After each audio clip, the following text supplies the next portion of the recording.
Imagine waking up one morning and realizing that the land beneath your feet is slowly disappearing, swallowed by the rising ocean, piece by piece, year by year. Entire villages gone. Beaches erased. History, culture, and homes fading into the sea, until one day, the country itself is no longer on the world map. Hard to believe, right? But this is not science fiction, it's a real future that one nation faces. Welcome to World's Echoes, where we explore the mysteries, wonders, and hidden truths of our planet. If you haven't already, make sure to subscribe, because today, we're diving into the haunting story of the country that could vanish entirely within just 50 years. Now, let's begin with a picture. Imagine a chain of islands scattered across the turquoise waters of the Indian Ocean. From above, they look like strings of pearls, floating on the surface of the sea. On the ground, it feels like paradise, soft sands, palm trees swaying in warm breezes, and coral reefs alive with color. This is the Maldives. To tourists, it's a dream destination. To scientists, it's a fragile warning. Because beneath the postcard beauty, a slow disaster is unfolding. The Maldives is one of the lowest-lying countries on Earth. Its average elevation is just over 1 meter above sea level. That means the ocean is always at the doorstep, always threatening to reclaim what little land exists. If sea levels rise by just 1 more meter, much of the country could disappear. Not in centuries. Not in the distant, unimaginable future. But within the lifetime of children born today. The science behind it is sobering. As the planet warms, glaciers and ice sheets in Greenland and Antarctica are melting at alarming rates. Oceans expand as they heat up.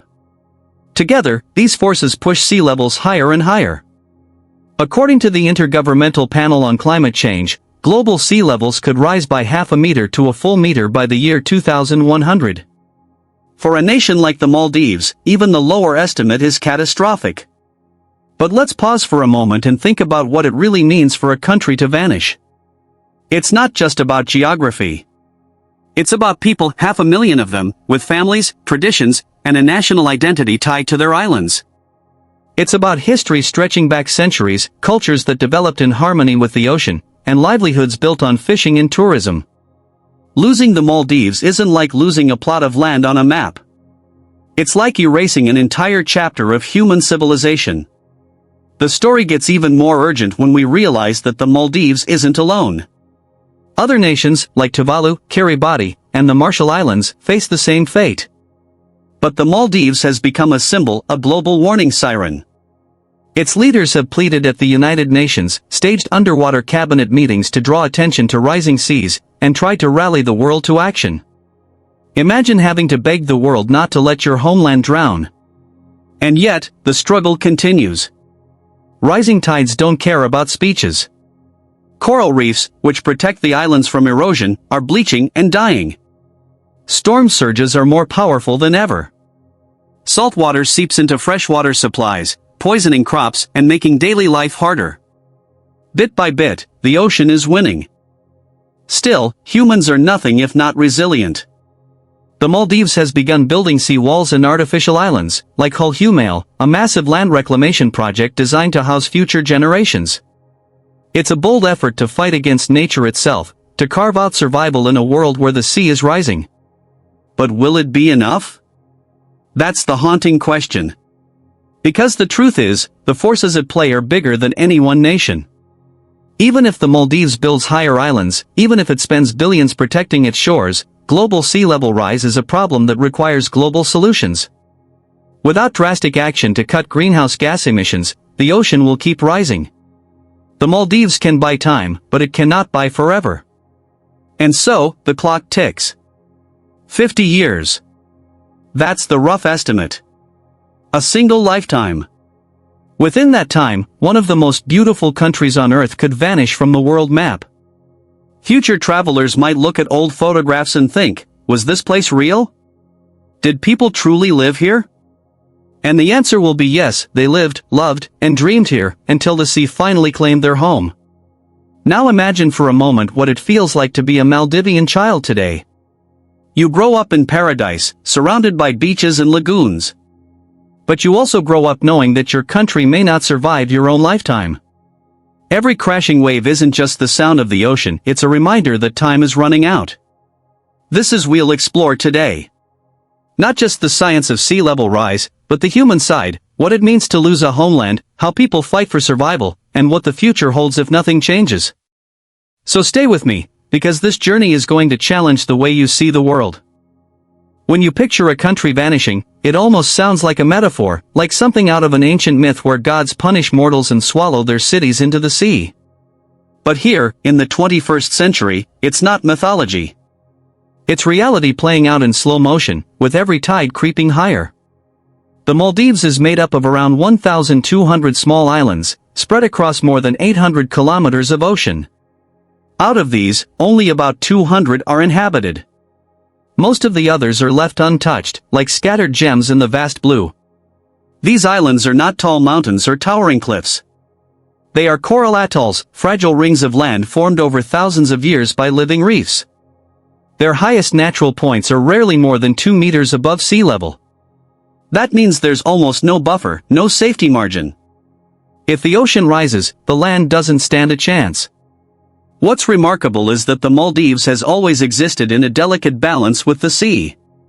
The reefs provide food and shelter, protect the islands from storms, and even build new land over time. For centuries, this balance worked. Islanders lived with the ocean, not against it. They built lightweight homes that could be rebuilt after storms, they harvested fish without destroying reefs, and they adapted their way of life to the rhythms of nature.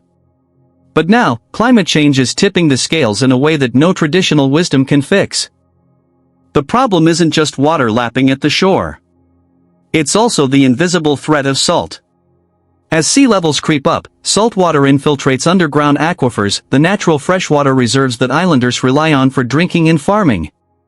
Imagine waking up and finding that the water from your well is too salty to drink, your crops withering in the soil, your coconut palms turning yellow. This is already happening across the Maldives. Families are forced to import bottled water or rely on expensive desalination plants, systems that can break down during storms. Life becomes a constant negotiation with the ocean.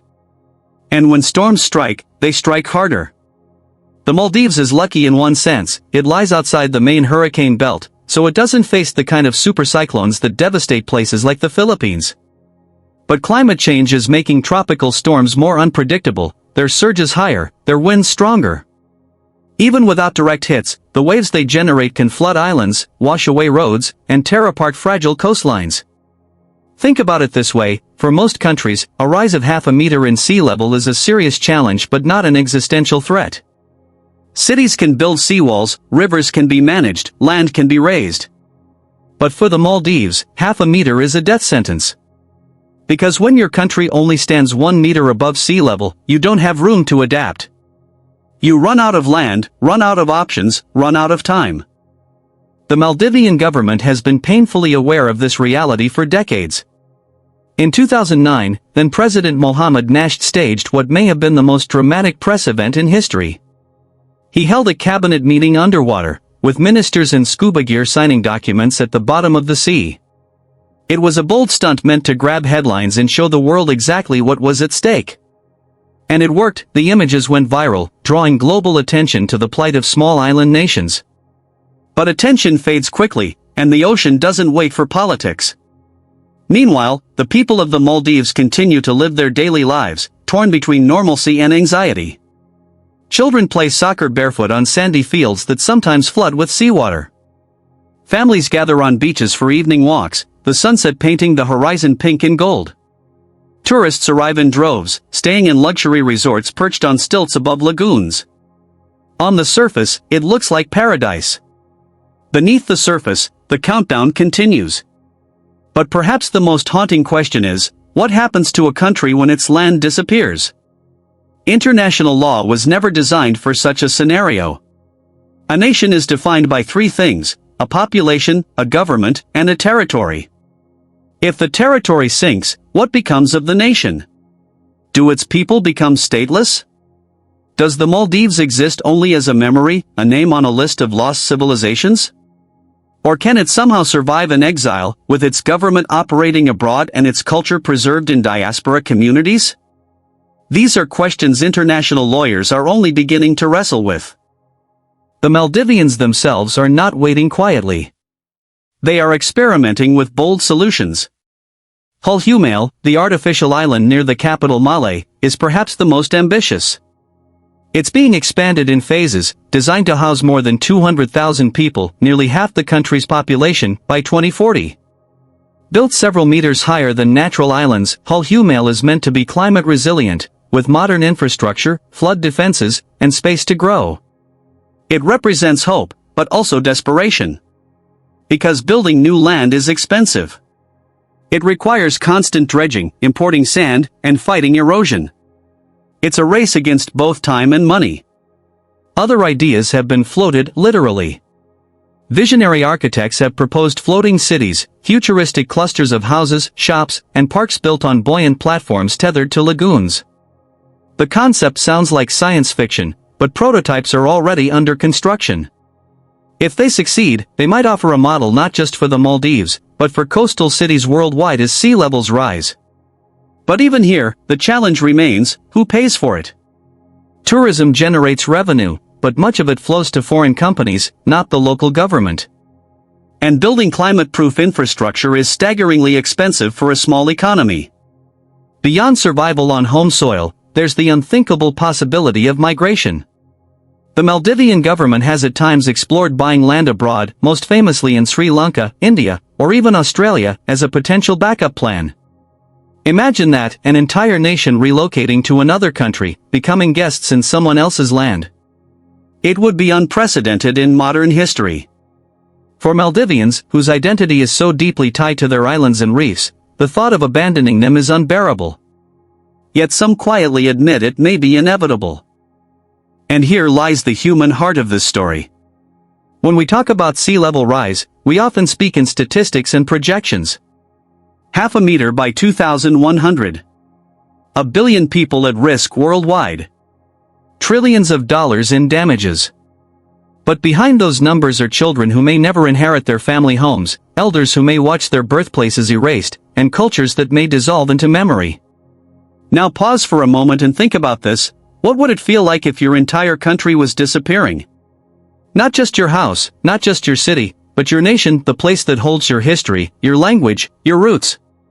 I want you to let that question sink in, and if you feel moved, share your thoughts in the comments. Because sometimes, imagining ourselves in someone else's place is the first step toward caring enough to act. The tragedy is that the Maldives did almost nothing to cause this crisis. Its carbon emissions are a drop in the global bucket. Yet it suffers some of the earliest and harshest consequences. This is the cruel irony of climate change: those least responsible are often the first victims. For Maldivians, survival depends not just on their own resilience, but on the choices made by billions of strangers across the planet. Choices about energy, consumption, and the future of fossil fuels. The story of the Maldives is not just about loss. It's also about warning. The islands are a mirror held up to the rest of the world. What happens there first will happen elsewhere later.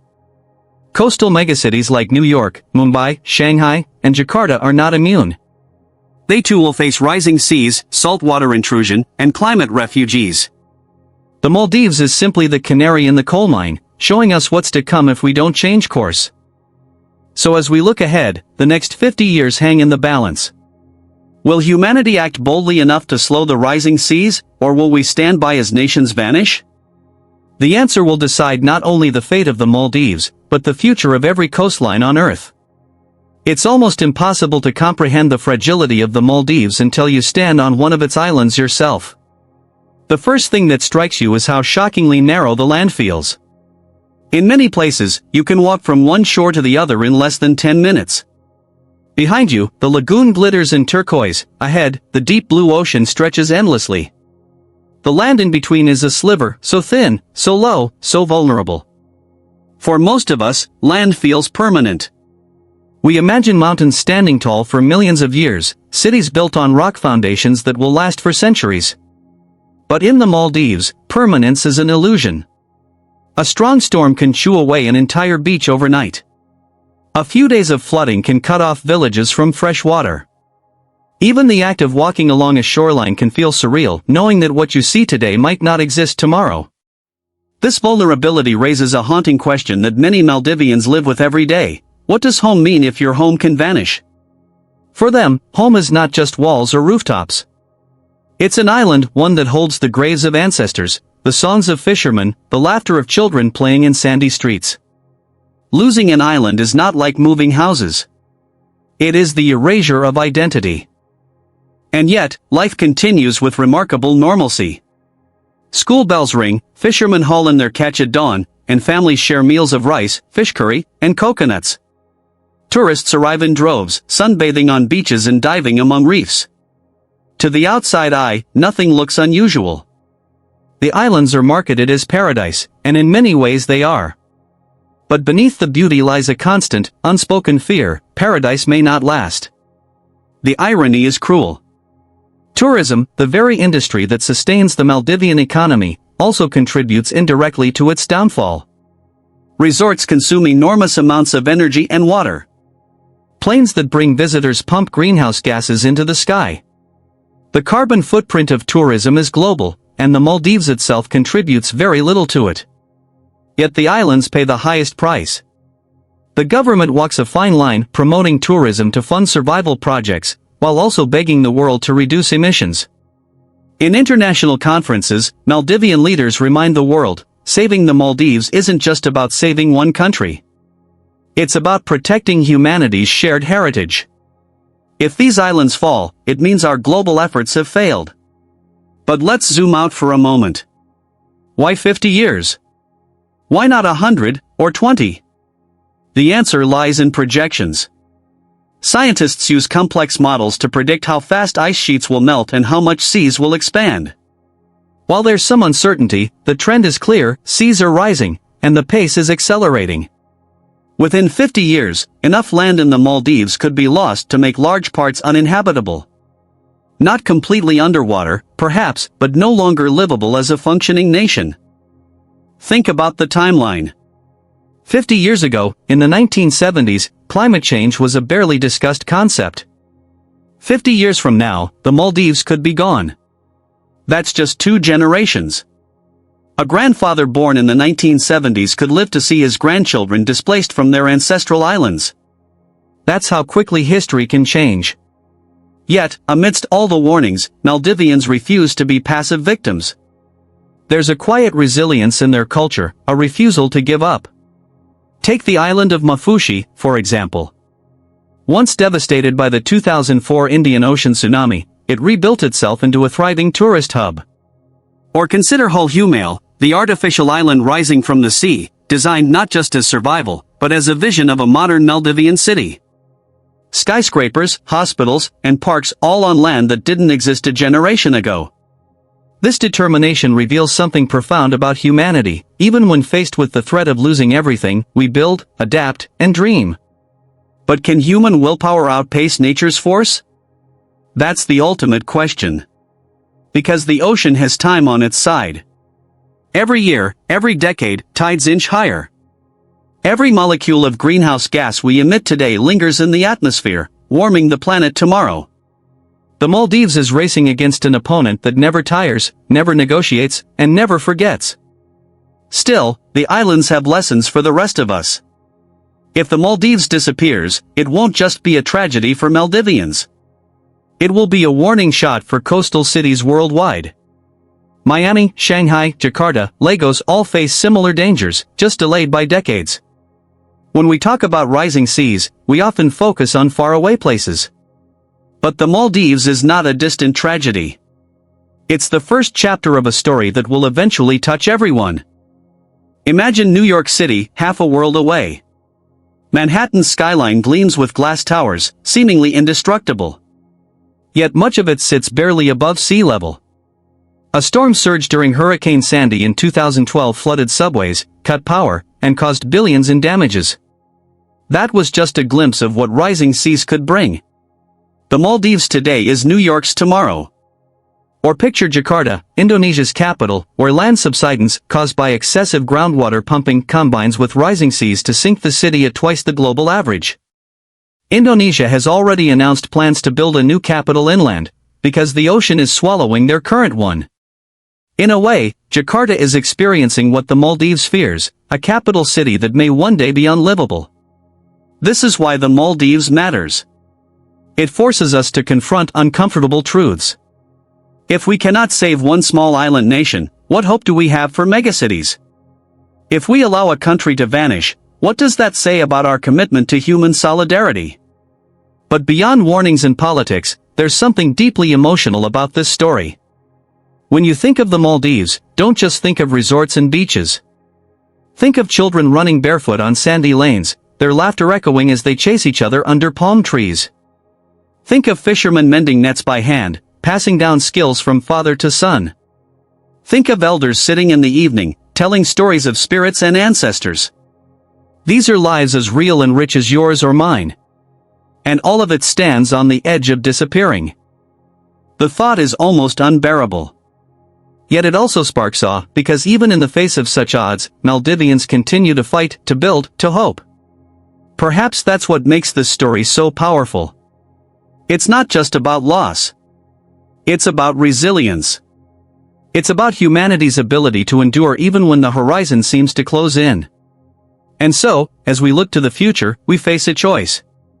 Will the Maldives be remembered as the first country lost to climate change, or as the nation that forced the world to finally change course? The answer depends not only on governments and scientists, but on all of us, on how we travel, how we consume, how we power our lives. Because in the end, the Maldives is not just a distant island nation. It's a mirror. And when we look into it, we see our own future reflected back. When we speak of time running out for the Maldives, it's easy to imagine it as a slow, creeping process. The ocean rises millimeter by millimeter, year after year, barely noticeable at first. But the truth is more dramatic. Change here doesn't always come like a whisper, it comes like a roar. One storm, one king tide, one cyclone can erase what centuries built. Entire strips of land vanish overnight, carried away by waves that no seawall can stop. For families living here, it isn't some far-off prediction. It's a present reality that reminds them every season that their country's survival is measured in tides, not just in years. Take the island of Digaru, for example. Villagers there recall how, in a single night, strong waves swept away houses, flooding homes with seawater. By morning, what was once a beach had become part of the sea. These aren't isolated incidents, they are echoes of a future that scientists warn will only become more frequent. To the world, it's data. To the people, it's life turned upside down. And then there's the invisible destruction happening beneath the waves. The Maldives' coral reefs, some of the richest ecosystems on Earth, are bleaching at alarming rates. Corals are living creatures, sensitive to temperature. A few degrees of warming, and they expel the algae that give them color and life. What's left is a ghostly skeleton, brittle and lifeless. These reefs are not just beautiful, they're the foundation of the islands themselves. Without them, the land erodes faster, fish stocks collapse, and tourism loses its greatest treasure.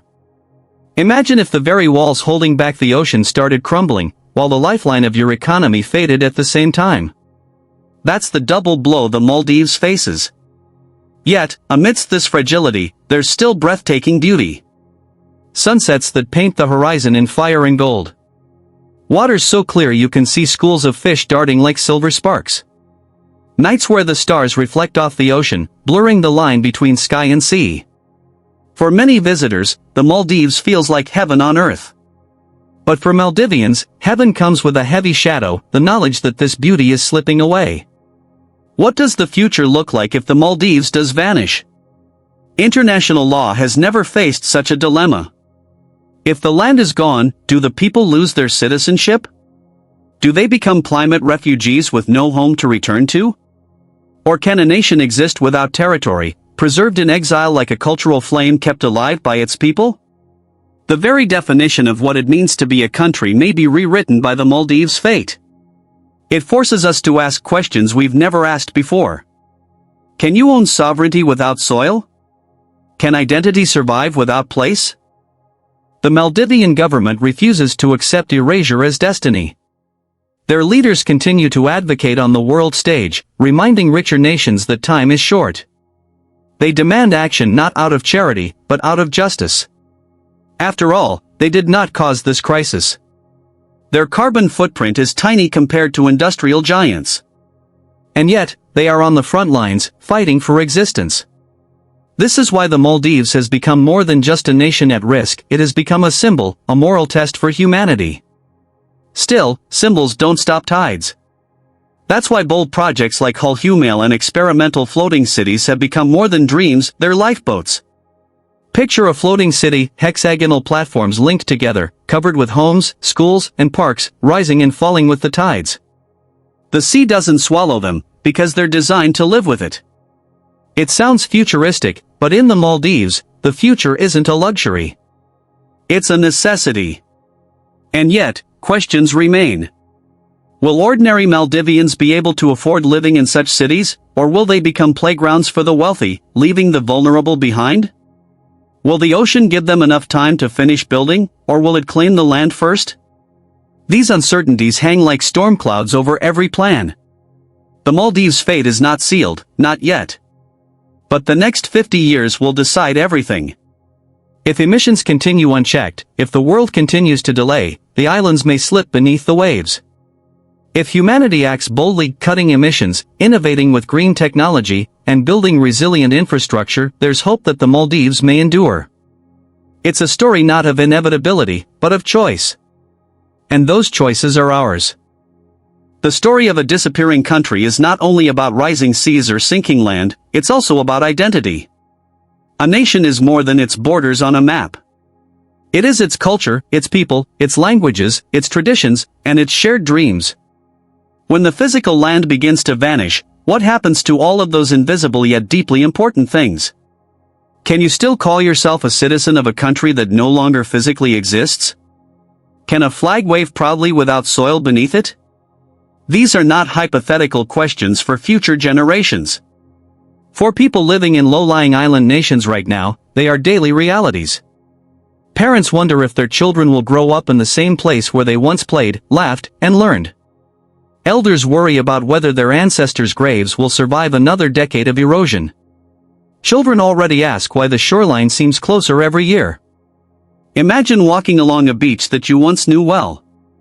Every stone, every patch of sand feels familiar. Yet, you notice something unsettling, the tree line is farther back than you remember, and the waves are reaching where they never used to.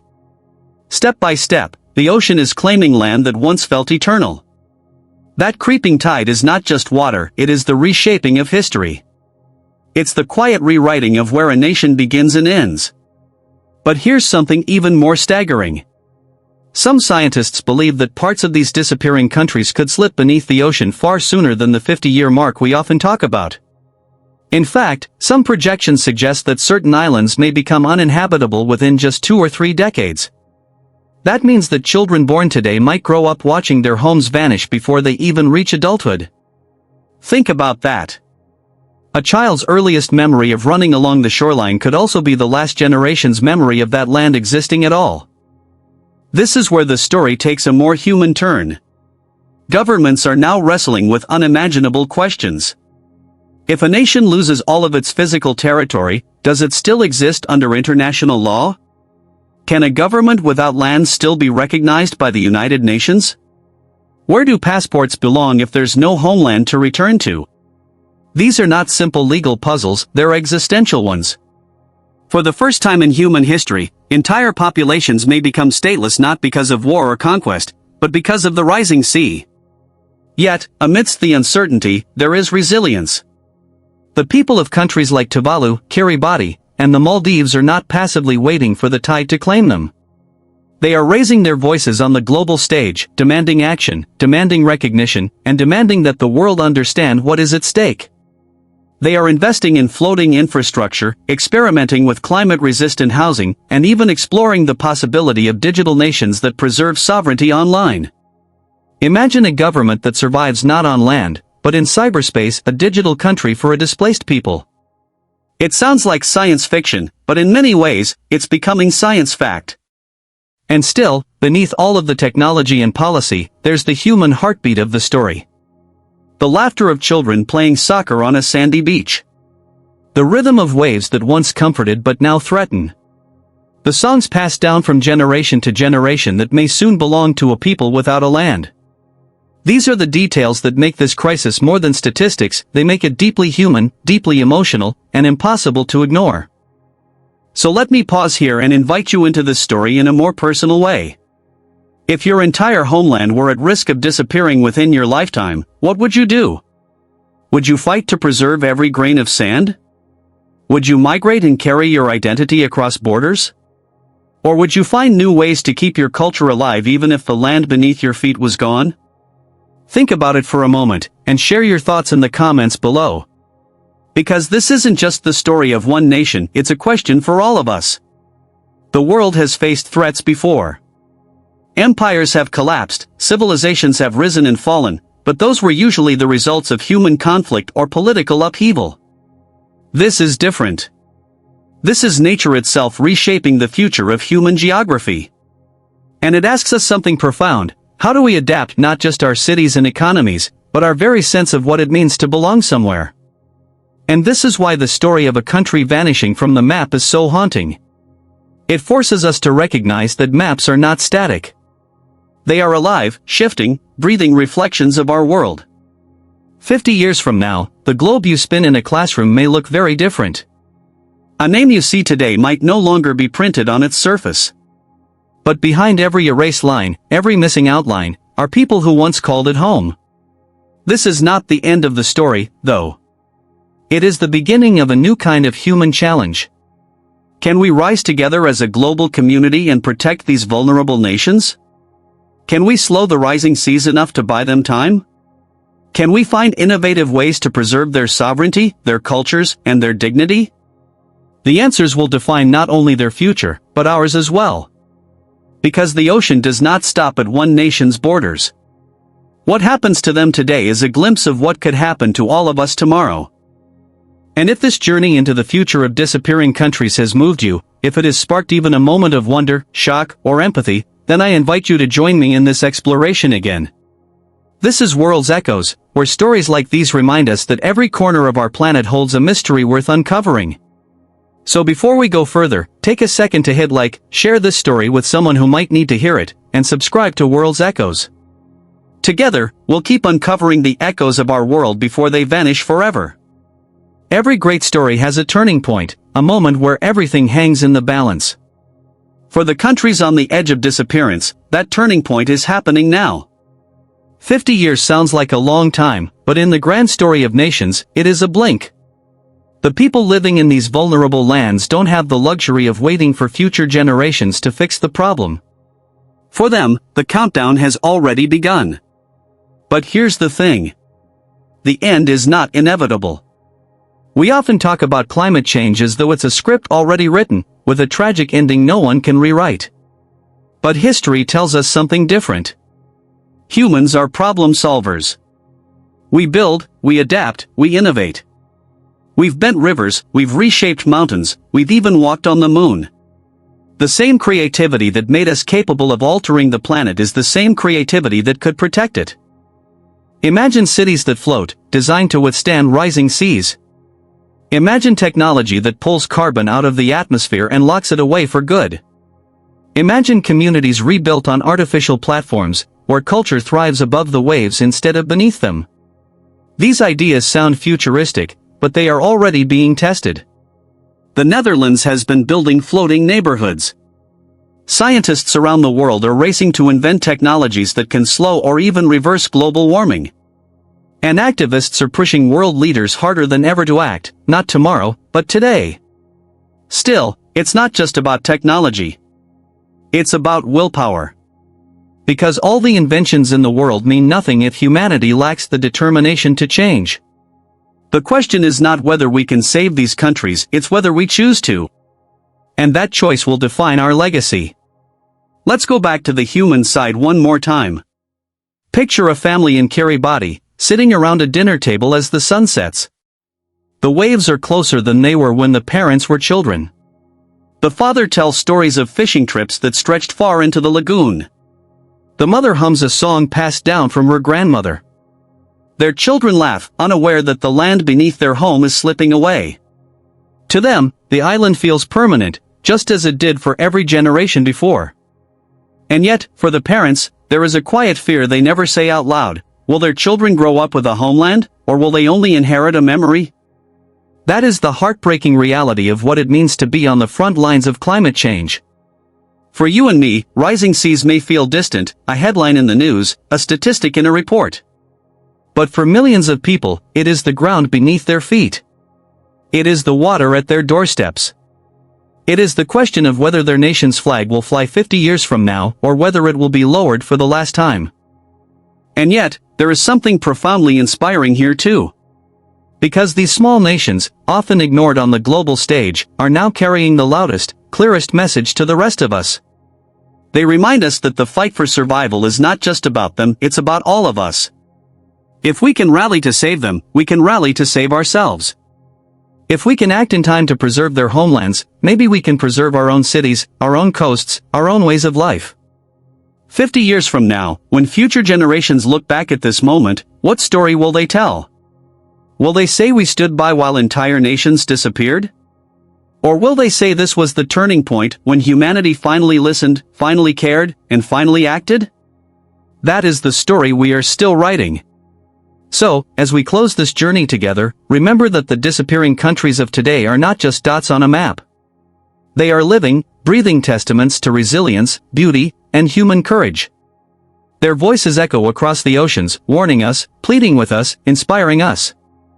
And here, on World's Echoes, it's our mission to make sure those voices are never lost. If this story has touched you, if it has made you pause and think about the fragility of our world, then I invite you to do something simple yet powerful. Like this video, share it with someone you know, and subscribe to World's Echoes.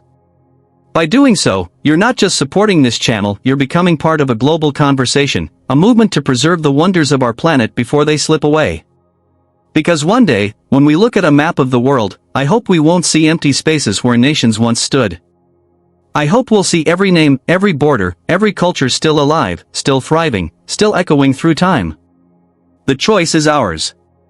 And the time is now.